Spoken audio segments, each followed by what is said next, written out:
Hello friends, welcome back to Rudra classes. दोस्तों, आज हम शेक्सपियर की एक ऐसी सीरीज कवर करेंगे जिसमें उनके ट्रेंडी और रिपीटेड क्वेश्चंस होंगे जो बार बार पूछे जाते हैं, ठीक, जो ट्रेंड में हैं। और ये जो है कवर करेगा TGT, PGT, LT grade, net जैसी सभी परीक्षाओं को। हर सवाल के साथ आपको मिलेगा एक सिंपल एक्सप्लेनेशन, ऑथेंटिक आंसर, ताकि आप एग्जाम में 100% कॉन्फिडेंट रहें। एग्जाम पॉइंट ऑफ व्यू से यह सीरीज बहुत इंपॉर्टेंट है, सो गेट रेडी, क्योंकि आपका जो रिवीजन वो बहुत स्मार्ट तरीके से होगा। और शेक्सपियर ही नहीं, हम इसमें यूपी टीजीटी की एक पहले सीरीज कंप्लीट करेंगे जिसमें यूपी टीजीटी के सभी राइटर्स होंगे, फिर पीजीटी, और उसके बाद आगे जिस हिसाब से एग्जाम्स के नोटिफिकेशन आएंगे, मतलब एक कंप्लीट सिलेबस पूरी तरीके से फ्री रहेगा। और पैटर्न जो रहेगा वो यही रहेगा। तो चलिए, बिना देरी के स्टार्ट करते हैं। On seeing whom does Miranda exclaim, "Oh father, surely that is a spirit. Lord, how it looks about." ठीक, यहाँ मिरांडा फर्डिनेंड की बात कर रही है, क्योंकि इसके पहले उसने किसी पर्सन को देखा नहीं है। ठीक, तो ये जो वर्ब, ये लाइन जो है, यह ली गई है टेम्पेस्ट ड्रामा से। इसमें मिरांडा जो है, जो कि प्रॉस्पेरो की बेटी है, वो पहली बार फर्डिनेंड को देखती है और बहुत आश्चर्य से कहती है कि oh father, surely that is a spirit. उसे लगता है कि वो कोई देवता या जादुई जादुई आत्मा है, क्योंकि वो बहुत सुंदर और शालीन लग रहा था। अगर बात की जाए टाइप ऑफ वर्क की, तो ये है कॉमेडी। ठीक, टेम्पेस्ट जो है वो कॉमेडी है। और किस तरह की कॉमेडी? तो रोमांटिक कॉमेडी प्लस आप मैजिकल एलिमेंट्स भी इसमें हैं। स्पीकर तो आपको पता ही है कि इसमें ये मिरांडा है जो अपने फादर प्रॉस्पेरो से कहती है कैलिबन। इसमें ये कैलिबन ऑप्शन क्यों करेक्ट नहीं है, ये भी हम देख लेते हैं कि कैलिबन जो है, मिरांडा उसे जानती है कि वो एक कुरूप और भद्दा है। और एलांसो एलांसो जो है वो राजा है, लेकिन मिरांडा जो है पहले से ही उसको जानती है। स्टेफेनो एक शराबी नौकर था, वो किसी डिवाइन फिगर जैसा नहीं लगता था। तो करेक्ट ऑप्शन है फर्डिनेंड। ठीक, next question. Which of the following is not correctly matched? ठीक, we are such a stuff as our dreams are made on, ये कहाँ से ली गई है? The Tempest. Fair is foul and foul is fair, Macbeth. If music be the food of love, play on. Some are born great, others achieve greatness. ठीक, तो यहाँ जो है तीनों लाइनें ऊपर की ये करेक्ट हैं। ठीक, कौन कौन सी? ये ए, बी एंड सी। बी जो है इनकरेक्ट है। एक्चुअली ये है ट्वेल्थ नाइट से है। ठीक, some are born great, some achieve greatness and some have greatness thrust upon them. ये जो लाइन है, ये शेक्सपियर के कॉमेडी प्ले ट्वेल्थ नाइट से है। और यह लाइन जो है मालवोलियो को एक नकली चिट्ठी में लिखी जाती है। ठीक, ये लाइन जो है मालवोलियो को एक चिट्ठी रहती है उसमें लिखी जाती है।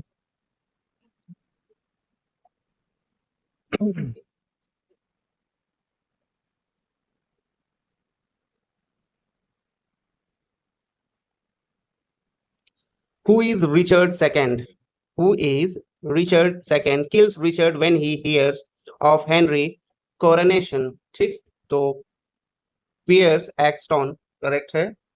रिचर्ड सेकंड की जो कहानी है में जब हेनरी फोर्थ, ठीक, राजा बनता है, तो पियर्स एक्सटॉन रिचर्ड को मार देता है, यह सोचकर कि वो राजा को खुश करेगा। ठीक, तो एक्सटॉन जो है खुद ही यह फैसला करता है कि रिचर्ड अब खतरा बन सकता है। ठीक है, तो हमने यहाँ क्या देखा? हमने यहाँ देखा कि रिचर्ड सेकंड की कहानी में जब हेनरी फोर्थ यानी बोलिंग ब्रोक राजा बनता है, तो पियर्स एक्सटॉन जो था वो रिचर्ड को मार देता है, यह सोचकर कि वो राजा को खुश करेगा। एक्सटॉन खुद ही यह फैसला करता है कि रिचर्ड अब खतरा बन सकता है। टाइप ऑफ वर्क की बात की जाए तो ये जो थी वो हिस्ट्री प्ले थी। और ये जो किलर करेक्टर है पियर्स एक्सटॉन, ये करेक्टर तो माइनर है लेकिन बहुत इम्पैक्टफुल रोल अदा करता है। बॉलिंग ब्रोक रिचर्ड को गिराता है लेकिन मारता नहीं है। और ओम्यूरेले जो था वो रिचर्ड का एक सपोर्टर है। और मॉब्रे मॉब्रे जो था, ये थॉमस मॉब्रे, ये रिचर्ड के खिलाफ जो है एग्जाइल कर दिया गया था इसे पहले ही, मतलब। whose speech is this, present fears are less than horrible imaginings। ठीक, तो मैकबेथ, ये मैकबेथ है। जब मैकबेथ को विचेज की भविष्यवाणी जो करती हैं कि वो राजा बनेगा, क्या बनेगा, राजा, तो वो परेशान हो जाता है। वो कहता है कि प्रेजेंट फियर्स, यानी जो डर अभी है वो उतने खतरनाक नहीं है जितने वो डर जो इमेजिन कर रहा है, मतलब इमेजिनेशन में जो उसको दिख रहा है। ठीक, टाइप ऑफ वर्क ये ट्रेजेडी है, और मैकबेथ की सॉलिलॉकी एक्ट फर्स्ट सीन थर्ड की है। ठीक, ये सॉलिलॉकी जो है एक्ट फर्स्ट सीन थर्ड की है। ठीक, अ, और ऑप्शंस क्यों करेक्ट नहीं होंगे, तो एक शॉर्ट मतलब आप जानते रहिए कि बैंकोक वह काम सोचता था और फ्यूचर के बारे में। ठीक, और ये जो मैकडफ था, मैकडफ बाद में आता है, वह एक हीरोइक रोल में है, डंकन राजा है, लेकिन ये लाइन उसके लिए नहीं कही गई है, तो करेक्ट ऑप्शन है मैकबेथ। ठीक, next. In the Tempest what are Miranda and Ferdinand doing in the final scene. ठीक, तो प्लेइंग चेस था फाइनल सीन में। द टेम्पेस्ट के जो लास्ट सीन में मिरांडा और फर्डिनेंड जो है चेस खेलते हुए दिखते हैं। यह एक सिंबॉलिक सीन है जो दिखाता है कि दोनों जो है प्यार, शांति और बुद्धिमत्ता के साथ एक नया जीवन शुरू कर रहे हैं। चेस भी एक ऐसा खेल है जो बुद्धि और रणनीति का प्रतीक है। टाइप ऑफ वर्क टेम्पेस्ट जो थी वो कॉमेडी थी, और कॉन्टेक्स्ट जो जो हुआ है, सीन शो हो रहा है, इसमें शो हो रहा है कि यह लव है, पॉलिटिकल हार्मनी है बिटवीन मिरांडा यानी पास्पेरो की बेटी और फर्डिनेंड यानी अलेंसो का जो बेटा था। ठीक, next question. Who called Shakespeare N upstart pro. ये है रॉबर्ट ग्रीन। ठीक, रॉबर्ट ग्रीन ने अपनी पैम्पलेट ब्रॉड वर्ड्स ऑफ विट में 1592 में शेक्सपियर को अपस्टार्ट प्रो कहा था। इसका मतलब है एक ऐसा आदमी जो बिना प्रॉपर क्लासिकल ट्रेनिंग के लेखक बन गया है।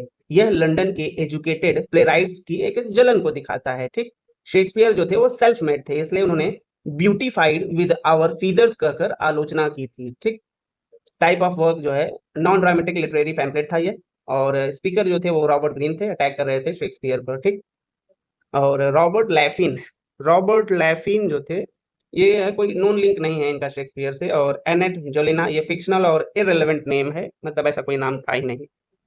और ल्यू ल्यूक्रेंस, इनका कोई हिस्टोरिकल रिकॉर्ड ही नहीं है। चलिए नेक्स्ट क्वेश्चन पे चलते हैं, और क्वेश्चन नंबर 7। तो who among the heroes of a Shakespearean play has been described as a melancholic and neurotic having Oedipus complex। ठीक है, तो ये था हैमलेट। हैमलेट की एक साइकोलॉजिकल क्रिटिक्स ने अक्सर एक मेलनकोलिक यानी उदास, न्यूरोटिक और ऑडिपस कॉम्प्लेक्स वाला करेक्टर कहा है। ठीक, ऑडिपस कॉम्प्लेक्स का मतलब होता है बेटे का अपनी माँ से एक गहरा लगाव, पिता जैसी अथॉरिटी से नफरत। हैमलेट की माँ जो गर्ट्यूड को दोबारा शादी और उसके बाद हैमलेट का बिहेवियर जो था इसी थियरी से जोड़ा जाता है, तो इसलिए ये करेक्ट ऑप्शन हैमलेट था। और टाइप ऑफ वर्क यह ट्रेजेडी है, और ये करेक्टर जो था हैमलेट, प्रिंस ऑफ डेनमार्क जो था। हाँ, रोमियो और जूलियट ये लवर्स है ना कि न्यूरोटिक थे। ठीक, और मैकबेथ एक एम्बिशियस और गिल्ट से परेशान लेकिन ऑडिबल नहीं था ये। ठीक, और ओथेलो ओथेलो की बात की जाए तो यह जेलसी और इम्पल्सिव था, न कि मेलनकोलिक या न्यूरोटिक। ठीक, चलिए next question. Which of the following plays of Shakespeare contains the line "What a piece of work is man"? ठीक, हैमलेट। ये लाइन हैमलेट के फेमस सोलिलोकी से ली गई है, जहां वह इंसान की खूबसूरती और बुद्धि की तारीफ करता है, लेकिन फिर भी उसे सब बेकार और बेमतलब लगता है। What a piece of work is man, how noble in a reason, how infinite in a faculties। ठीक, ये थी लाइन। तो टाइप ऑफ वर्क ये ट्रेजेडी है, और स्पीकर जो था हैमलेट टू किसको कहता है, रोजनक्रैंज और गिल्डस्टन को। ठीक, ये किसके लिए था, रोजनक्रैंज और गिल्डस्टन। ठीक, next question.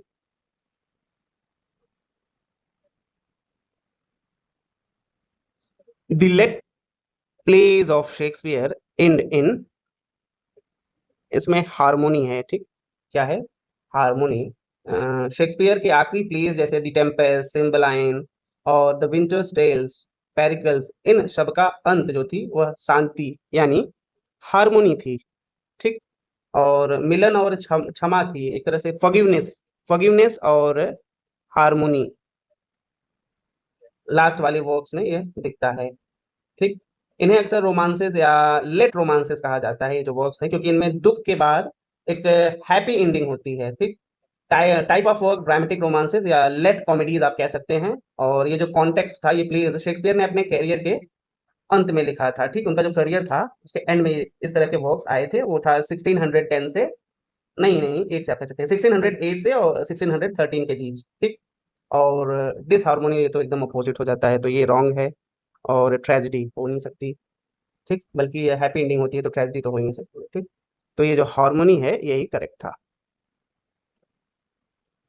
Who made the following statement? Neither a borrower nor a lender be, ठीक। ये पोलोनियस, पोलोनियस का था, हैमलेट में वो अपने बेटे से कहता है, ठीक। इसका था पोलोनियस के था कि neither a borrower nor a lender be, for a loan of loses both itself and friend, and Browning dulls the edge of husbandry। ये पूरी लाइन थी, ठीक। और ये लाइन जो थी हैमलेट प्ले की है, पोलोनियस जो राजा क्लॉडियस का एडवाइजर था, अपने बेटे लेयर्टीज को फ्रांस भेजते समय यह एक सलाह देता है, ठीक, कि दूसरों से उधार न लो न दो, ठीक। Neither a borrower nor a lender be, ठीक। और उधार से दोस्ती भी जाती है और खर्च करने में समझ भी नहीं रहती, ठीक। तो ये टाइप ऑफ वर्क ट्रेजेडी थी। स्पीकर पोलोनियस था to his son Laertes, act first scene third. Cordelia correct क्यों नहीं होगा, ये तो पता ही है कि किंग लियर। ये सीधे सारे ऑप्शन गलत है, क्योंकि इनके यहाँ वर्क्स भी मेंशन है, ये लाइन 100 की थी। Yes. The character Julia appears in which of the plays of a Shakespeare? ये जो जूलिया कैरेक्टर थी ये शेक्सपियर के किस प्ले में अपीयर होती है? तो the two gentlemen of Verona. Julia जो है इस प्ले की एक मेन फीमेल कैरेक्टर थी, the two gentlemen of Verona की। वो वैलेंटाइन से प्यार करती है और उसका पीछा करने के लिए बॉय का भेष बनाकर जंगलों तक जाती है। ये शेक्सपियर के डिसगाइज ट्रूप का एक क्लासिकल उदाहरण है, ठीक। टाइप ऑफ वर्क या कॉमेडी है। कैरेक्टर जूलिया जो कि लॉयल, बोल्ड और disguised as a boy to test love, ठीक। मेजर फॉर मेजर में तो हीरोइन थी वो जो थी इजाबेल, ठीक। और टेमिंग ऑफ द शेरयू में देखा जाए तो इसमें कैथरीन और बियांका जो थी वो मेन कैरेक्टर थी। और कॉमेडी ऑफ एरर्स में एड्रीना और ल्यूसियाना जो थी वो मेन रोल में थी, ठीक है। तो करेक्ट ऑप्शन ए है। Ariel, Ariel in the Rape of the Lock by Alexander Pope is a supernatural agencies of, ठीक, एयर यानी स्लाइव, स्लाइव, ठीक। तो अलेक्जेंडर जो पोप थे कि मॉक इपिक पोयम में the rape of the lock में एरियल एक स्लाइव क्या होता है, एक स्लाइव होता है, ठीक। यानी हवा का एक रक्षक, गार्डियन स्पिरिट ऑफ एयर आप कह सकते हैं, ठीक। Guardian spirit of air. Ariel का काम है बेलिंडा की रक्षा करना, क्योंकि वह एक सुंदर, कुलीन और एक कुंवारी युवती थी, और साइल्फस उन महिलाओं की रक्षा करते थे जो पुरुषों को रिजेक्ट कर देती हैं। टाइप ऑफ वर्क की बात की जाए तो यह मॉक, इपिक और सटायरिकल पोयम थी। करेक्टर टाइप इसमें एरियल, और एरियल एक स्पिरिट था और प्रोटेक्टर ऑफ बेलिंडा, ठीक। अर्थ, अर्थ क्यों इसमें करेक्ट नहीं है, क्योंकि ये जीनोम बेलिंडा से संबंधित है ही नहीं। वाटर निम्फ है, दूसरे करेक्टर से हो सकता है। और फायर जो था वो स्लैमडर फेरी स्पिरिट्स है, लेकिन एरियल नहीं है, ठीक। तो करेक्ट ऑप्शन डी है। Next, what might the speaker mean when he declares I will be true despite the skythy and the, ठीक। करेक्ट ऑप्शन इसका है C, B and D only, ठीक। B and D only. B मतलब with time comes change, और D मतलब था time removes human life, ठीक। इसमें ये सारे स्टेटमेंट नहीं शो हैं ऑप्शन में, ये आधा अधूरा क्वेश्चन था।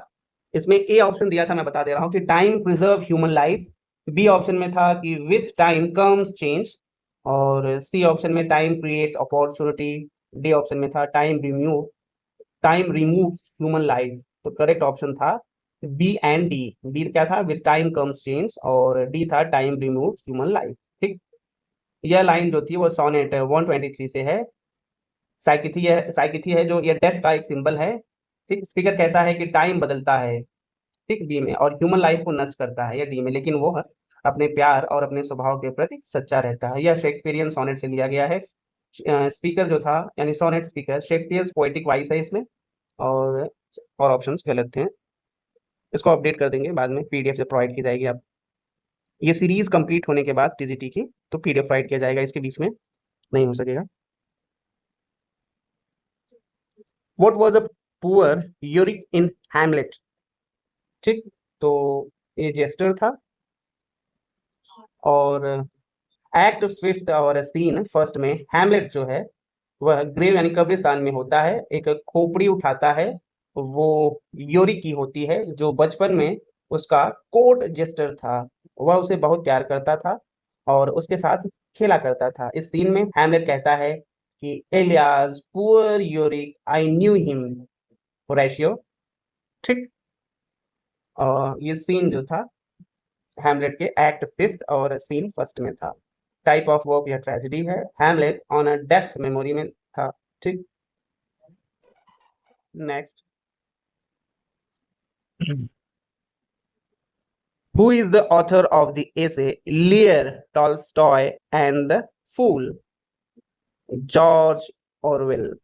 ठीक, इस लेख में ऑरवेल ने टॉल्स्टॉय की हार्श क्रिटिसिज्म को एड्रेस किया है, जो उसने शेक्सपियर के किंग लियर के खिलाफ किया था। ऑरवेल ने इस निबंध में द फूल के फिलोसफिकल और सिंबॉलिक रोल को समझाया और शेक्सपियर के ग्रेटनेस को डिफेंड किया था। टाइप ऑफ वर्क ये था क्रिटिकल एसे, और ऑथर थे जॉर्ज ऑरवेल 1947 में।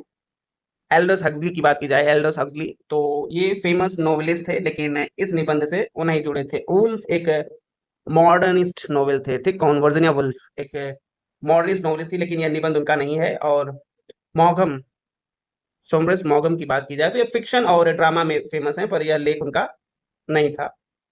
अब next, which character in a Hamlet utters the line something is rotten in the state of Denmark? मार्सलस। ये मार्सलस का स्टेटमेंट होता है। हैमलेट में यह लाइन मार्सलस कहता है एक्ट फर्स्ट सीन फोर्थ में, एक्ट फर्स्ट सीन फोर्थ में। ठीक, जब घोस्ट को देखकर हैमलेट उसे फॉलो करने जाता है, तो मार्सलस जो है होरेशियो से डिस्कस करते हुए कहता है कि शायद डेनमार्क में कोई बड़ा षड्यंत्र चल रहा है। Something is रॉटन in the state of Denmark का मतलब है कुछ बड़ा गलत हो रहा है राज्य में। टाइप ऑफ वर्क यह ट्रेजेडी थी। क्या थी, ट्रेजेडी। और स्पीकर आपको पता ही है कि मार्सलस था, एक्ट फर्स्ट सीन फोर में। ठीक, बेनार्डो एक गार्ड था, पर यह लाइन जो है वो नहीं कहता है। ठीक, और घोस्ट वो साइलेंट है और संकेत से बात करता है, तो कह ही नहीं सकता। और होरेशियो उसका दोस्त है, पर यह स्पेसिफिक लाइन जो है वो मार्सलस ही कहता है। ठीक, किससे कहता है, होरेशियो से ही। Next, Characters of a Shakespeare's plays is a book of criticism written by William Hazlitt.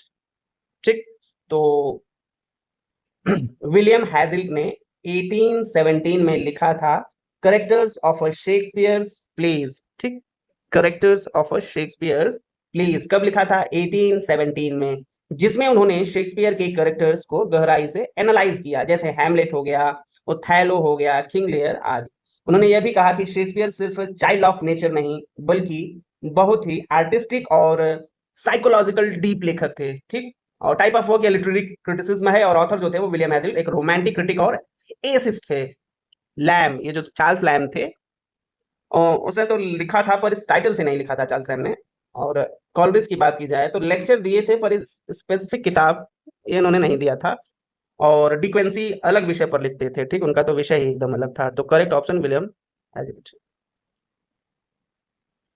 Which notorious critic of Shakespeare said his plays were travel and positivity bad and trivial and positively bad? And what was the title of work? Essay. Leo Tolstoy on Shakespeare's and drama. ठीक, तो जो Tolstoy थे वो Shakespeare को पसंद नहीं करते थे। अपने 1906 के एसे में ऑन शेक्सपियर्स एंड ड्रामा, किसमें? ऑन शेक्सपियर एंड ड्रामा में उन्होंने कहा कि शेक्सपियर के नाटक जो थे वो ट्रिवियल एंड पॉजिटिवली बैड हैं, यानी हल्के और खराब। उन्होंने King Lear, Macbeth, Hamlet, Romeo and Juliet सबको इमोरल और ओवररेटेड कहा। ठीक, ये टाइप ऑफ वर्क की इनकी बात की जाए, ये जो वर्क था ऑन शेक्सपियर एंड ड्रामा, ये है एक लिटरेरी क्रिटिसिज्म एसे था और ऑथर तो पता ही, Leo Tolstoy Russian novelist and philosopher थे। सा की बात की जाए तो क्रिटिक थे, पर उन्होंने ऐसे जो तीखे हमले थे उन्होंने नहीं किया था। ठीक, कौन? जॉर्ज बर्नार्ड शा। टॉलिकिन, J.R.R. टॉलिकिन जो थे, उन्होंने शेक्सपियर पर ज्यादा लिखा नहीं है। डिपेंसी मैकबेथ पर लिखे हैं, पर एडमायरेशन में लिखे हैं, प्रशंसा की है उन्होंने। ठीक, next. Wilson Knight's The Wheel of Fire is a collection of essays on a Shakespeare plays. ठीक, शेक्सपियर प्लेस। जी विल्सन नाइट जो थे एक रिनाउंड शेक्सपियरियन क्रिटिक थे। उन्होंने उनकी जो किताब थी द व्हील ऑफ फायर, जो कि 1949 में, उन्होंने कई एसेज में शेक्सपियर के प्लेस को एक सिंबॉलिक, मिथिक और फिलोसफिकल एक प्रोस्पेक्टिव से एनालाइज किया था। टाइप ऑफ वर्क की बात की जाए तो यह क्रिटिकल एसे कलेक्शन था और ऑथर जी विल्सन नाइट ही थे। फेमस और मेटाफिजिकल और स्पिरिचुअल इंटरप्रिटेशंस थे इनकी, और इलियट उन पर तो नहीं लिखा था इस किताब में, टी.एस. इलियट ने। और डांटे की बात की जाए तो वो अलग ऑथर थे, परंपरा पर और इस सारी चीजों पे लिखते थे। गॉथी जो थे, फॉस जो थे, वो गॉथी का एक अनरेटेड था यार। Next option, sorry question. which commentator called Hamlet an indifferent plays the line but Shakespeare's me? तो अब्राहम राइट थे, इसके करेक्ट ऑप्शन है अब्राहम राइट जो थे एक 17th सेंचुरी के क्रिटिक थे। अब्राहम राइट क्या थे? वो 17th सेंचुरी के क्रिटिक थे। उन्होंने कहा कि हैमलेट जो है एक इनडिफरेंट प्ले है, यानी एवरेज या डल। ठीक, और उसकी लाइंस जो थी वो बहुत मीन है, ठीक, यानी बहुत कमजोर हैं। और ये उस समय के क्रिटिक्स की एक व्यू थी जो शेक्सपियर के महत्व को पूरी तरह नहीं समझते थे। ठीक, टाइप ऑफ वर्क ये अर्ली क्रिटिसिज्म था। क्रिटिक अब्राहम राइट थे, one of the earliest critics of Shakespeare. ठीक, इलियट, टी.एस. इलियट जो है, उसने हैमलेट को कॉम्प्लेक्स कहा लेकिन मीन तो नहीं कहा था। और मिनार्ड मैक जो थे, उसने हैमलेट को ट्रेजिक इनसाइट का स्रोत कहा था। कैल्विन एक रिलीजियस कमेंटेटर थे, जॉन कैल्विन जो थे एक रिलीजियस कमेंटेटर थे, शेक्सपियर पर इन्होंने नहीं लिखा था। ठीक, AC Bradley Shakespearean tragedy consist of how many lectures? 10। ठीक, AC ब्रैडली की फेमस बुक जो थी शेक्सपियरियन ट्रेजेडी, जो कि 1904 में आई थी, और 10 लेक्चर्स इसमें शामिल हैं। इस किताब में शेक्सपियर के 4 सबसे बड़ी tragedies, Hamlet, Othello, King Lear, Macbeth को बहुत ही गहराई से एक्सप्लेन किया गया है। ब्रैडली का मानना था कि शेक्सपियर की ट्रेजिक हीरोज अपने मोरल चॉइस की वजह से दुख झेलते हैं। ठीक, टाइप ऑफ वर्क एक ऐसी थी, लिटरेरी क्रिटिसिज्म या लेक्चर सीरीज कह सकते हैं थी। ऑथर इसके AC ब्रैडली थे, ऑक्सफोर्ड प्रोफेसर और शेक्सपियरियन स्कॉलर थे उस समय के। ठीक, next question. The forest of Arden appears in As you like It. ठीक, एज यू लाइक इट जो है एक पास्टोरल कॉमेडी है जिसमें सिटी लाइफ से भागकर कैरेक्टर जो है वो फॉरेस्ट ऑफ आर्डन में आते हैं। यह जंगल प्रतीक है। ठीक, फ्रीडम, लव और नेचुरल लाइफ का। रोजालिंड और ऑरलैंडो की लव स्टोरी भी इसी जंगल में ब्लूम करती है। ठीक, टाइप ऑफ वॉक कॉमेडी या पास्टोरल कॉमेडी कह सकते हैं आप। Setting forest of Arden symbolises the escape from corruption. ठीक, और All's Well that ends well की बात की जाए तो यह रॉयल और कोर्ट सेटिंग में था। मैकबेथ मैकबेथ स्कॉटलैंड में सेट है, जंगल का नाम है, आर्डन तो नहीं था। मिडसमर नाइट स्ट्रीम इसमें मैजिकल फॉरेस्ट है पर आर्डन नहीं है, तो As you like It correct है। ठीक, who authored the long essay commenting on the Porter scene in a Macbeth? Thomas De Quincey. कौन? थॉमस डिक्वेंसी। थॉमस डिक्वेंसी जो थे ने 1823 में लिखा on the knocking at the get in a Macbeth. इस short लेकिन डीप इसे में उन्होंने बताया कि पोर्टर जो सीन ट्रेजेडी के बीच एक डिस्टर्बिंग मोमेंट है और मैकबेथ के मर्डर के बाद का एक साइकोलॉजिकल शॉक दर्शाता है। ठीक, कौन? थॉमस डिक्वेंसी ने बताया अपने वर्क में on the knocking at the get in a Macbeth. ठीक, टाइप ऑफ वर्क ये था, क्रिटिकल ऐसे था, लेस देन 2000 वर्ड्स का था यह, और फोकस सीन था ये है act second scene third knocking scene after Duncan's murder. ठीक, स्टिले स्टिले जो थे रिचर्ड स्टिले वो ऐसे लिखते थे पर मैकबेथ पर नहीं, गोल्डस्मिथ कॉमेडी ऐसे के लिए जाने जाते थे, और डॉवर विल्सन यह शेक्सपियरियन क्रिटिक थे पर यह ऐसे उनका नहीं है। ठीक, who said the hero of Shakespeare great classical trilogy is a Rome. ठीक, तो एडवर्ड डाउडेन, कौन? एडवर्ड डाउडेन ने शेक्सपियर के Roman plays Julius Caesar, Antony and Cleopatra, Coriolanus को एक क्लासिकल ट्रायोलॉजी की तरह देखा और कहा कि इन तीनों का सच्चा नायक रोम है। रोम को एक आइडिया और आइडियल की तरह जो है पर्सनली किया गया है, जिसे कैरेक्टर्स या तो डिफेंड करते हैं या बीट्रे करते हैं। ठीक, क्वेश्चन भी देख लीजिए आप, नहीं तो who said the hero of Shakespearean great classical trilogy is a Rome. ठीक, तो एडवर्ड डाउडेन थे, और उन्होंने ही ने कहा कि शेक्सपियर के रोमन प्लेस जो थे वो जूलियस सीजर, एंटोनी एंड क्लेयोपेट्रा और कोरियोलिनस को एक क्लासिकल ट्रायोलॉजी की तरह देखा और कहा कि इन तीनों का सच्चा नायक जो है रोम का है। रोम को एक आइडिया या आइडियल की तरह पर्सनिफाई किया गया है, जिसे करेक्टर या तो डिफेंड करते हैं या बीट्रे। टाइप ऑफ वर्क या लिटरेरी कमेंटेटरी थी, क्रिटिसिज्म था, और कमेंटेटर कौन थे? एडवर्ड डाउडेन थे। ठीक, यह 19th सेंचुरी के स्कॉलर थे, शेक्सपियर स्कॉलर जिसे कहते हैं। विल्सन नाइट तो सिंबल और मिथ पर फोकस करते थे। ये जो विल्सन नाइट हैं वो सिंबल और मिथ पर फोकस करते थे। LC Knights close textual ending के लिए जाने जाते थे, और डॉवर विल्सन टेक्सचुअल स्कॉलर हैं पर यह कोट उनका जो है नहीं था। ठीक, next, which of Claudius and Laertes traps does Hamlet succeed in killing him with? ठीक, तो दी पॉइजन स्वॉर्ड। ठीक, दी पॉइजन स्वॉर्ड। ठीक, ये करेक्ट है। हैमलेट के जो फाइनल सीन था हैमलेट का, उसमें क्लॉडियस और लेयर्टीज जो है मिलकर हैमलेट को मारने के लिए दो ट्रैप्स रखते हैं। ठीक, एक पॉइजन कप था और दूसरा यही पॉइजन स्वॉर्ड था। ठीक, तो एक ही ऑप्शन करेक्ट हो सकता है, और उस किससे वो मरे हैं ये पूछा गया है। Hamlet succeed in killing him with, तो ये पॉइजन स्वॉर्ड ही है। फाइट के दौरान स्वॉर्ड जो है, जैसे दोनों से फाइट होता है ना लेयर्टीज और हैमलेट से, तो फाइट के दौरान स्वॉर्ड जो है बदल जाती है और हैमलेट जो है उसे पॉइजन स्वॉर्ड से लेयर्टीज को भी घायल कर देता है, जिससे लेयर्टीज भी मर जाता है, हैमलेट तो मरता ही है। टाइप ऑफ वर्क या ट्रेजेडी है, और कॉन्टेक्स्ट जो है एक्ट फिफ्थ सीन सेकंड में दिया गया है। एक फाइनल डुअल था हैमलेट और लेयर्टीज के बीच में। ठीक, यह है राजस्थान असिस्टेंट प्रोफेसर का एक एग्जाम हुआ था, उसमें इस क्वेश्चन का आंसर जो था वो दे दिया गया था, द पॉइजन डैगर। ठीक, तो बाकी करेक्ट ऑप्शन तो यही है। यह आरपीएससी का कोई असिस्टेंट प्रोफेसर का एग्जाम था, उसमें द पॉइजन डैगर दिया था, लेकिन आप इसी को करेक्ट मान के चलिएगा कि द पॉइजन स्वॉर्ड। ठीक, to which festival does the title of the play Twelfth Night refer? Epiphany. ठीक, तो sorry, Twelfth Night refers to the twelfth night after Christmas, जिसे हम इपीफैनी कहते हैं। इस फेस्टिवल पर एक सोशल रूल्स को तोड़ा जाता था, मजाक, डिस्गाइज और उल्टी पुल्टी व्यवस्था होती थी, जो प्ले के थीम से एक परफेक्टली मैच करता था। ठीक, इपीफैनी। टाइप ऑफ वर्क या कॉमेडी थी, कॉन्टेक्स्ट जो था वो सेलिब्रेशन था, डिस्गाइज, कंफ्यूजन। ठीक, typical of a twelfth night. Who of the following was not, next question देखते हैं, इसको हाईलाइट करते रहते हैं।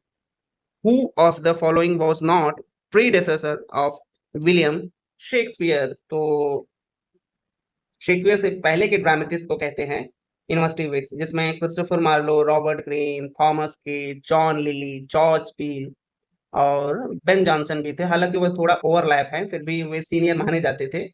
तो थॉमस लॉज भी समकालीन ही थे, लेकिन उन्हें शेक्सपियर का डायरेक्ट प्रीडेसेसर नहीं माना जाता है। ठीक है, तो करेक्ट ऑप्शन है इसमें तो, एक डाउट लग रहा है यार, सी है कि बी है।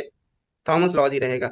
ये करेक्ट, ये गलत दिया गया। ठीक, अच्छा, ये भी सही है।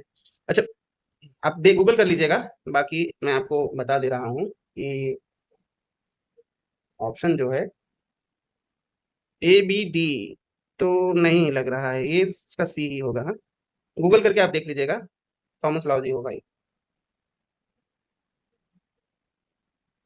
Who said about Shakespeare? He was the man who, of all modern and perhaps ancient poets, and the largest and most comprehensive soul. तो यह है ड्राइडन, करेक्ट है। और क्यों करेक्ट है, क्योंकि ये जो एक पहले देखिए कि एक फेमस कोट है, ठीक, जॉन ड्राइडन का, जिसमें उन्होंने एक क्रिटिकल एसे ऑफ ड्रामेटिक पोएजी जो कि 1668 में लिखा था। उन्होंने शेक्सपियर को सबसे व्यापक आत्मा, यानी एक कॉम्प्रहेंसिव सोल वाला कवि कहा, यानी हर भावना, हर करेक्टर को एक डेप्थ में समझने वाला लेखक। ठीक, तो यह ड्राइडन ही थे। He was the man who, of all modern and perhaps ancient poet, had the largest, most comprehensive soul. ये ड्राइडन का इंस्टीट्यूट। ठीक, टाइप ऑफ वर्क की इनकी बात की जाए जॉन ड्राइडन की, तो ये क्रिटिकल और रेस्टोरेशन क्रिटिसिज्म था, ऐसे ऑफ ड्रामेटिक पोएट्री जो थी। और जॉन ड्राइडन रेस्टोरेशन एज के क्रिटिक और पोएट माने जाते थे। ठीक है, next question, which of Shakespearean character has spoken these lines? ठीक, life but a walking shadow, a poor player signifying nothing, ये मैकबेथ। ठीक, पूरी लाइन इसकी देखिए, ये है कि life was a walking shadow, a poor place that struts and fronts his hour upon the stage, and then is heard no more. It is a tale told by an idiot, full of sound and fury, signifying nothing. ठीक, ये है Macbeth में कहा गया था। और ये line जो है मैकबेथ बोलता है एक्ट फिफ्थ और सीन फिफ्थ में। ठीक, एक्ट भी फिफ्थ था और सीन भी फिफ्थ ही था। जब उसे पता चलता है कि उसकी पत्नी यानी लेडी मैकबेथ मर चुकी है, वैसे तो वो बिलव्ड थी, उसकी प्रेमिका थी, वो कहता है कि जिंदगी एक बेकार कहानी है जिसे कोई पागल सुना रहा है, जिसमें कोई अर्थ ही नहीं है। ठीक, एक मीनिंगलेस है। Life but a walking shadow, a poor player, ठीक, पागल। टाइप ऑफ वर्क ट्रेजेडी है, स्पीकर मैकबेथ है, reflecting on the meaningless of life. Next, who has spoken the following lines in a Macbeth? Methought I heard a wise cry, slip no more, Macbeth does murder, slip. B. Macbeth। ठीक, ये line जो है Macbeth ने कही जब उसने king Duncan की हत्या कर दी होती है। उसका कंसाइंस उसे डराता है और उसे लगता है कि अब वह कभी चैन की नींद नहीं सो पाएगा। स्लिप नो मोर, ठीक, का मतलब है कि वह अब मासूम नींद का कातिल बन चुका है। ठीक है, थोड़ी लाइन awkward लग रही है, टाइप ऑफ वर्क इसमें ट्रेजेडी है, और स्पीकर ये जो था Macbeth, act second, scene second था। ठीक, तो मैकबेथ टाइप ऑफ वर्क तो जो है ट्रेजेडी है, और मैकबेथ एक्ट सेकंड और सीन सेकंड का है।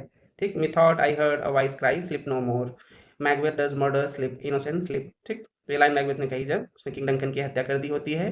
उसका कंसाइंस जो है उसे डराता है और उसे लगता है कि अब वो कभी चैन की नींद नहीं सो पाएगा। स्लिप नो मोर का मतलब है कि वो अब मासूम नींद का कातिल बन चुका है। स्पीकर जो था Macbeth, act second, scene second की ये लाइन है। लेडी मैकबेथ उसे गिल्ट गिल्ट नहीं होती है, और वह शांत ही रहती है, मतलब उसे खुद को वो गिल्टी नहीं मानती है कि वो उसने ये बहुत बड़ा कदम उठवाया, उसकी वजह से ये सारी चीज़ें हुई। बैंको जो था उस वक्त मर्डर सीन में था ही नहीं। ठीक, और मैकडफ वो तो बाद में ही आता है। ठीक, चलिए, तो करेक्ट ऑप्शन मैकबेथ।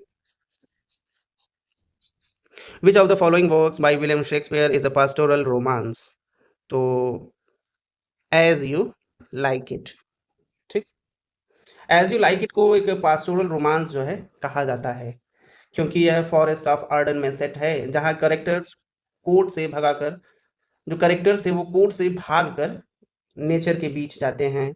यहाँ लव, डिस्गाइज़ और आइडेंटिटी की जो खेल होते हैं, वो होते हैं। यहाँ रूरल लाइफ़ और की इनोसेंस को सिटी के करप्शन से कॉन्ट्रास्ट किया गया है। टाइप ऑफ वर्क की बात करें तो यह कॉमेडी, पास्टोरल, रोमांसेस है। Setting forest of Ardern, twelfth night comedy है पर पास्टोरल तो नहीं है। ट्वेल्थ नाइट कॉमेडी है, पास्टोरल नहीं है। द टेम्पेस्ट आइलैंड पर बेस्ड एक फैंटेसी एलिमेंट्स थी टेम्पेस्ट, थोड़ा रिलेट आप कर सकते हैं लेकिन ये नहीं था। ओथेलो एक ट्रेजेडी थी, तो correct option as you like it है।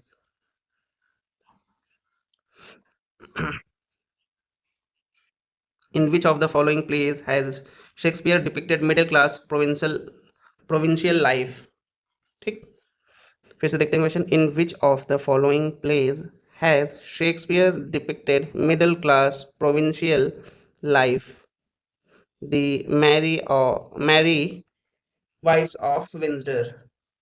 ठीक, तो the Mary wives of Windsor एक डोमेस्टिक कॉमेडी है जिसमें मिडिल क्लास कैरेक्टर्स है, जैसे मिस्ट्रेस फोर्ड और मिस्ट्रेस पेज। यह प्ले लंदन से बाहर के एक छोटे टाउन विंसडर में सेट है, इसलिए इसे प्रोविंशियल लाइफ का एक चित्रण माना जाता है। टाइप ऑफ वर्क या कॉमेडी या डोमेस्टिक प्ले आप कह सकते हैं। कैरेक्टर्स इसमें फ्लैस्टर, फोर्ड, पेज सभी मिडिल क्लास के थे। और ऑप्शन पे अगर देखा जाए, द मैरी ऑफ विंसडर को छोड़ के, जैसे टीमोन ऑफ एथेंस, यह एक ट्रेजिक प्ले है अबाउट रिच मैन्स हॉल। और कोरियोलेनस तो एक रोमन हिस्ट्री ट्रेजेडी थी। Winter's Tale mix of tragedy and romances but royalty focus थी। ठीक, तो करेक्ट ऑप्शन है मैरी वाइफ्स ऑफ विंसडर। ठीक, Shakespeare sonnets have the following feature. Find the correct statement. Total 154 sonnets, 1 to 126 addressed to Dark Lady, some dedicated to Earl of Southampton. बताइए। इसमें fourth option इन्हें mention किया, जो कि correct था। अच्छा है तो यहाँ पे ये देखिए। हाँ, राइमिंग स्कीम ABABCDCDEFEFGG। सर्दी से परेशान हूँ इसलिए दिख भी नहीं रहा है। तो 1, 3, 4 ये करेक्ट थे, क्योंकि टोटल 154 सॉनेट्स थे। और सम डेडिकेटेड लव साउथहैम्पटन और राइमिंग स्कीम्स थी। ठीक, तो स्टेटमेंट फर्स्ट सही है, शेक्सपियर ने कुल 154 सॉनेट्स लिखे थे। स्टेटमेंट सेकंड ये जो दिया गया है ये है गलत है। ठीक, और क्योंकि 1 से 126 सॉनेट्स जो थे वह कोई यंग मैन फेयर यूथ को एड्रेस किया गया था, डार्क लेडी को नहीं किया गया था। ठीक, स्टेटमेंट थर्ड जो था, कुछ सोनेट्स अर्ल ऑफ साउथहैम्पटन को डेडिकेट किए गए थे ना, some dedicated to earl of Southampton, ये भी करेक्ट है। Rhyming schemes A B C D ये होती है शेक्सपियरियन सोनेट की फॉर्म जिसे कहते हैं। टाइप ऑफ वर्क या पोइट्री या सोनेट सीक्वेंस था, और थीम जो थी लव, टाइम, ब्यूटी या इमॉर्टलिटी थी इसमें। ठीक है, नेक्स्ट क्वेश्चन पे आते हैं।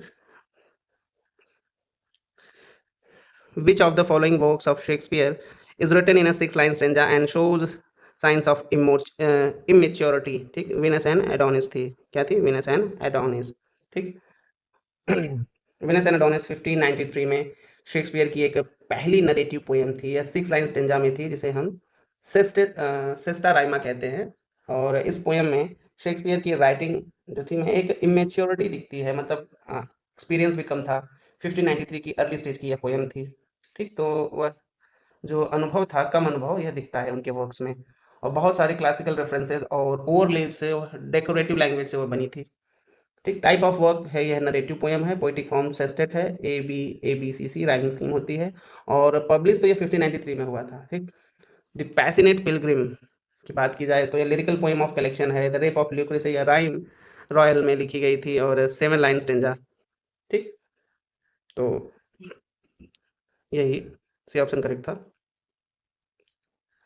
The knockabout scene in The Taming of the Shrew and The Merry Wives of Windsor are an example of farce. ठीक, फार्स एक ऐसी कॉमेडी होती है जिसमें एग्जैजरेटेड ठीक, कैरेक्टर्स और स्लैपस्टिक ह्यूमर और फिजिकल एक्शन से ऑडियंस को हंसाया जाता है। The Taming of the Shrew और the Mary wives of Windsor में कुछ सीन्स बहुत ज़्यादा ओवर द टॉप होते हैं, जैसे डिस्गाइज, कंफ्यूजन, फिजिकल फाइट, जो फार्स कहलाते हैं। ठीक है, इसीलिए ये फार्स ऑप्शन जो है वो करेक्ट है। वल्गर कॉमेडी क्या होती है, मतलब डबल मीनिंग वाली बातें जो हमें आज के भी समय में दिखती है। वल्गर कॉमेडी डबल मीनिंग, अश्लील या ऐसा ही कुछ। कॉमेडी ऑफ ह्यूमर्स ये कैरेक्टर्स के इटर्नल ट्रीट्स पर होती है। कॉमेडी ऑफ ह्यूमर्स होती है वो कैरेक्टर के इटर्नल ट्रीट्स पे होती है। Next, find the correct pair of Shakespeare's comedy and characters. Love, labour lost, Berowne, Rosaline. हाँ, midsummer night's dream, Beatrice, the merchant of Venice, Bassanio and Portia, as you like it, Orlando and Rosalind. तो correct option तो midsummer night's dream का है, Benedict बीट्रेस। ठीक, B option correct है। ठीक, option B में गलत करेक्टर्स को गलत प्ले से जोड़ा गया है। ठीक, इसमें क्या पूछा गया था कि find the incorrect pair of Shakespeare comedy. ठीक है, तो इनकरेक्टर पेयर जो था ये यही था। ठीक, बेनेडिक्ट और बीट्रेस असल में मच एडो अबाउट नथिंग के जो है मेन कैरेक्टर्स थे। ठीक, ना कि मिडसमर नाइट्स ड्रीम। ठीक, और मिडसमर नाइट्स के कैरेक्टर्स तो हमार्शिया, हेलेना, लिसेंडर, डिमिट्रियस ये सब थे। ठीक है, तो इस ये जो है गलत दिया गया है। ये है मच एडो अबाउट नथिंग के कैरेक्टर्स हैं बेनेडिक्ट और बीट्रेस। करेक्ट ऑप्शन यही होगा। Next, which of the following dramas does not belong to the last phase of Shakespeare career. D, As you like It. ठीक, शेक्सपियर की last plays को कहते हैं रोमांसेस या लेट रोमांसेस, जिनमें फॉरगिवनेस या मैजिक और हैप्पी एंडिंग जैसे थीम्स होते हैं। इनमें शामिल हैं द टेम्पेस्ट। ठीक, टेम्पेस्ट था, सिम्बलाइन है, और द विंटर्स टेल है, एक और है पेरिकल्स। ठीक, पेरिकल्स है, और As you like It earlier phase की एक पास्टोरल कॉमेडी है, लिखी गई है थी 1599 में। ठीक, और टाइप ऑफ वर्क ये है, कॉमेडी है अर्लियर फेज की, written in as written As you like It 1599 में, और टेम्पेस्ट जो थी वो तो 1610 में लिखी गई थी। ठीक है, तो ये अर्ली स्टेज की थी, तो यही करेक्ट है। The first folio, the first collected edition of a Shakespeare plays was edited by Hammond and Connell। ठीक, ये गलत है, ये भी गलत है, ये भी हैमिंड एंड कॉनेडल, ये करेक्ट है। जॉन हेमिंग और हेनरी कॉन्डेल जो थे वो शेक्सपियर के साथी एक्टर्स थे। उन्होंने शेक्सपियर के मृत्यु के बाद 1623 में एक फर्स्ट फोलियो तैयार किया था, जिसमें शेक्सपियर के 36 प्लेस थे। ठीक, पेरिकल्स को ऐड नहीं किया गया था, और यह सबसे महत्वपूर्ण सोर्स है आज हमारे पास शेक्सपियर के ऑथेंटिक प्लेस के लिए, जो हमें हमारे हमारे पास है कलेक्टेड एडिशन के थ्रू। तो टाइप ऑफ वर्क एक कलेक्टेड एडिशन था, फोलियो था, पब्लिश हुआ था 1623 में। प्लेस इंक्लूड किए गए थे इसमें 36। और next question, which of the following plays by Shakespeare is not classified as a Roman plays। तो यह है हैमलेट है, बाकी सारे तो रोमन प्लेस की कैटेगरी में आते हैं। ठीक, शेक्सपियर के रोमन प्लेस वे थे जो प्राचीन रोम की बैकग्राउंड पर बेस्ड थे, जैसे Julius Caesar, Antony and Cleopatra और कॉरियोलानस। ठीक, लेकिन हैमलेट तो एक ट्रेजेडी थी। ठीक, और इसकी सेटिंग जो थी वो डेनमार्क में थी, न कि रोम में। सेटिंग इसकी कहाँ थी, डेनमार्क। टाइप ऑफ वर्क या एक ट्रेजेडी है, और एल्सिनोर डेनमार्क में, जिनर इसका रिवेंज ट्रेजेडी का है। ठीक, Shakespeare plays Love's Labour's Lost is a good example of the comedy of manners. ठीक, ये जो लव लेबर्स लॉस्ट है यह एक अच्छा एग्जांपल है द कॉमेडी ऑफ मैनर्स का। ठीक है, लव फ्लेवर्स लॉस्ट में एक हाई क्लास और विटी डायलॉग और प्रेम में सोसाइटी पॉलिश्ड बातों का दिखाया गया है। इसमें करेक्टर्स ज़्यादा इंटेलेक्चुअली बात करते हैं और सुपरफिशियल लव की बात होती है, जो कि कॉमेडी ऑफ मैनर्स की पहचान होती है। टाइप ऑफ वर्क कॉमेडी है, कॉमेडी ऑफ मैनर्स, रिटन लगभग 1595 से 96 में। और की ट्रीट्स की बात की जाए तो उसमें विट है, सटायर है और सोशल बिहेवियर है। और अदर ऑप्शन किसलिए रॉन्ग है, कॉमेडी ऑफ आइडियाज। तो आइडियाज ड्राइवन प्लेज होते थे जैसे शॉ के प्लेज में। प्रॉब्लम प्ले ये एम्बिगस और मोरल कॉन्फ्लिक्ट होते थे, जैसे मेजर फॉर मेजर में। और रोमांटिक कॉमेडी, इसमें डीप इमोशन होते थे और प्ले जो था थोड़ा सटायरिक होता था, सटायरिकल होता था। ठीक है, next question, in the First Folio edition of Shakespeare dramas which play was omitted, तो ये है पेरिकल्स था।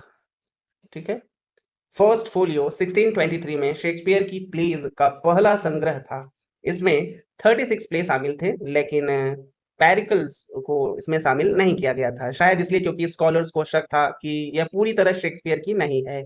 और टाइप ऑफ वर्क या रोमांस या लेट प्ले थे, लगभग 1607 से 8 में लिखे गए थे। फर्स्ट फोलियो एडिटर्स जो थे वो हैमिंग और कॉनेडल थे। ठीक है, question number 42, which work has been called by Shakespeare as the first heir of my invention, Venus and Adonis? ठीक, तो शेक्सपियर ने अपनी first published long poem Venus and Adonis 1593 को the first heir of my invention कहा था। यह जो है डेडिकेशन में लिखा था, address to earl of Southampton. Type of work की बात किया जाए तो यह एक नरेटिव पोएम है। ठीक, और पोएटिक फॉर्म यह सेस्टेट थी। क्या थी? सेस्टेट। ठीक, ए बी ए बी सी सी। ठीक है, और डेडिकेटेड टू हेनरी वोजली और अर्ल ऑफ साउथहैम्पटन। हीरो और लैंडर ये है रॉन्ग है, क्योंकि यह क्रिस्टोफर मार्लो की रचना है। द रेप ऑफ ल्यूक्रेसी बाद में पब्लिश हुई थी, द रेप ऑफ ल्यूक्रेसी। और कॉमेडी ऑफ इरर्स यह एक प्ले है और पोएम नहीं है, और बाद में भी पब्लिश हुई थी। ठीक है, तो correct option Venus and Adonis है। The characters Ophelia and Gertrude appears in a Shakespeare's play, Hamlet. Ophelia और गर्ट्रूड दोनों शेक्सपियर की सबसे प्रसिद्ध ट्रेजेडी हैमलेट में एक फीमेल कैरेक्टर्स हैं। ओफिलिया हैमलेट की प्रेमिका होती है, गर्ट्रूड हैमलेट की माँ होती है और क्लॉडियस से शादी कर लेती है जो हैमलेट का चाचा है। टाइप ऑफ वर्क्स या ट्रेजेडी है। की कैरेक्टर्स की अगर बात की जाए तो Prince Hamlet, Claudius, Gertrude, Ophelia ये एक मेन कैरेक्टर्स थे। ये रिटन एंड लिखी गई थी करीब 1599 से 1601। ठीक, बाकी ऑप्शन तो आपको पता ही है कि क्यों रॉन्ग है।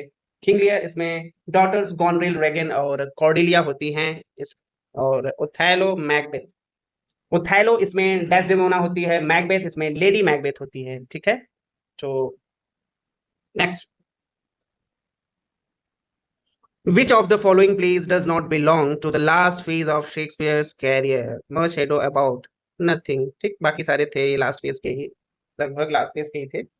तो शेक्सपियर के कैरियर के लास्ट फेज को रोमांस या लेट प्लेस कहा जाता है, ये मैंने आपको कई बार बताया, जिनमें Cymbeline, the winter's tale, the tempest शामिल थी। मच एडो अबाउट एक अर्ली कॉमेडी है 1598 से 99 के बीच में। ये रिपीटेड क्वेश्चन है, इसे आपको फिर से दिख रहे हैं, जो पहले फेज की प्ले मानी जाती है। टाइप ऑफ वर्क या अर्ली कॉमेडी है। और अगर बी सी डी ये तीनों ऑप्शन की बात की जाए तो लेट रोमांसेस और ट्रेजिक कॉमेडी थी। मच एडो अबाउट नथिंग 1598 से 99 में। लेट प्लेस का जो पीरियड था वो 1608 से 1612 तक का माना जाता है। चलिए नेक्स्ट क्वेश्चन पे चलते हैं। Who has written the lines for fears of which hear this thou age unbared ere you were born, why beauty's summer dead? William Shakespeare, D. ठीक है, तो करेक्ट ऑप्शन जो है विलियम शेक्सपियर है। ये लाइन जो है शेक्सपियर के सोनेट, ये लाइन जो थी शेक्सपियर के सोनेट 104 से है, ली गई है। यह सोनेट जो है फेयर यूथ के सीक्वेंस का हिस्सा है, जहां पोएट एक यंग मैन की सुंदरता की टाइमलेस क्वालिटी को एडमायर करता है। टाइप ऑफ वर्क ये सोनेट था, सोनेट नंबर 104, लगभग 1590s में लिखी गई थी। और थीम की बात की जाए तो ब्यूटी, टाइम और इमॉर्टलिटी थी। ठीक, गाल्सवर्दी तो एक नोवेलिस्ट थे और लिरिकल पोएट नहीं लिखे। मिल्टन पैराडाइज लॉस्ट लिखे थे, ये लाइन उनकी नहीं है। बाकी सबको तो आप जानते ही हैं। ठीक, चलिए next. Lysander is a character in a midsummer night's dream. तो लिसेंडर एक रोमांटिक लवर है जो एक मिडसमर नाइट ड्रीम में हेर्मिया से प्यार करता है। यह एक मैजिकल रोमांटिक कॉमेडी है जिसमें फेरीज, ड्रीम और कंफ्यूजन का इंपॉर्टेंट रोल है। टाइप ऑफ वर्क या कॉमेडी है, रिटन लगभग 1595 में हुई थी। और थीम जो है लव, मैजिक और कंफ्यूजन है। व्हाई अदर्स आर रॉन्ग, तो किंग लियर ट्रेजेडी है, उसमें लिसेंडर थे, ठीक, King Lear. Comedy of errors, इसमें आइडेंटिकल ट्विंस की कहानी है, रोमियो एंड जूलियट, इसमें लवर्स रोमियो और जूलियट है, लिसेंडर तो था नहीं, ठीक, तो ये करेक्ट है। चलो next question. In the classification of a Shakespeare plays the two gentlemen of Verona falls under, ठीक, तो द अर्ली कॉमेडीज में आएगा। The two gentlemen of Verona जो है शेक्सपियर की पहली कॉमेडीज में से एक है। यह एक अर्ली रोमांटिक कॉमेडी है जिसमें दोस्ती, प्रेम और धोखे के विषय को एक्सप्लोर किया गया है। यह करीब 1590 से 1594 के बीच लिखा गया है और 1623 के फर्स्ट फोलियो में यह पब्लिश्ड हुआ था, ठीक, the two gentlemen of Verona. Next, अच्छा इसको भी देख लेते हैं। मैच्योर भी जो है, मैच्योर कॉमेडीज में ट्वेल्थ नाइट और एज यू लाइक इट जैसी कॉमेडीज जो हैं आती हैं। और समबर प्लेस यानी प्रॉब्लम प्लेस उसे कहते हैं, ये समबर प्लेस को ही प्रॉब्लम प्लेस कहते हैं। जैसे मेजर फॉर मेजर और लास्ट प्ले की बात किया जाए तो उसमें रोमांस थे, जैसे द टेम्पेस्ट और सिंडरलाइन, ठीक। बीट्रेस और बेनेडिक्ट शेक्सपियर के किस प्लेज में दिखाई देते हैं? फिर से I repeat my question, much ado about nothing में दिखते हैं, ठीक। कौन?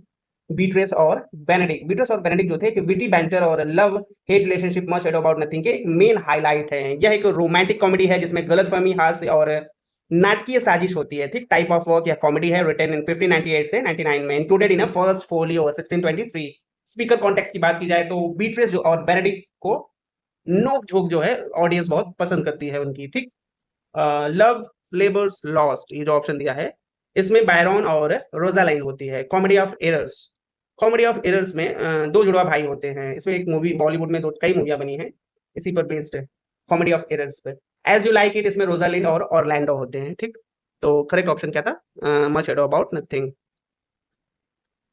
शेक्सपियर को Johannes factotum Jack of all traders किसने कहा था? यह रॉबर्ट ग्रीन साहब ने कहा था, जिन्होंने अपस्टार्ट प्रो जैसा कमेंट भी दिया है इनके लिए। तो रॉबर्ट ग्रीन ने अपने ही पैम्पलेट अक्रॉस वर्थ ऑफ विट में शेक्सपियर को अपस्टार्ट प्रो और जॉनस फैक्टोटम कहा था। फैक्टोटम का मतलब होता है, ये जो फैक्टोटम है इसका मतलब होता है कि हर चीज में हाथ डालने वाला इंसान, यानी जैक ऑफ ऑल ट्रेड्स, ठीक। क्या? जैक ऑफ ऑल ट्रेड्स, जो उन्हें ऑक्सफोर्ड कैम्ब्रिज के स्कॉलर्स से कमतर लगाता है, ठीक। और लिटरेरी वर्क तो यह क्रिटिसिज्म या पैम्फलेट थी रॉबर्ट ग्रीन की। और ग्रीन ने जो है किस कॉन्टेक्स्ट में लिखा था कि वो जलन और इलियट लिटरेरी सर्कल का शेक्सपियर से एक डर को शो करता है। और अगर बात की जाए क्रिस्टोफर मार्लो, मार्लो कंटेम्पररी थे बट उन्होंने यह कमेंट नहीं लिखा है। और ये सी और डी जो ये ऑप्शंस थे, यानी वर्ड्सवर्थ और मिल्टन, ये दोनों पोएट्स थे लेकिन इन्होंने ऐसा कुछ नहीं कहा है शेक्सपियर के बारे में। आप तो जानते ही हैं, बाकी हम बता दे रहे हैं।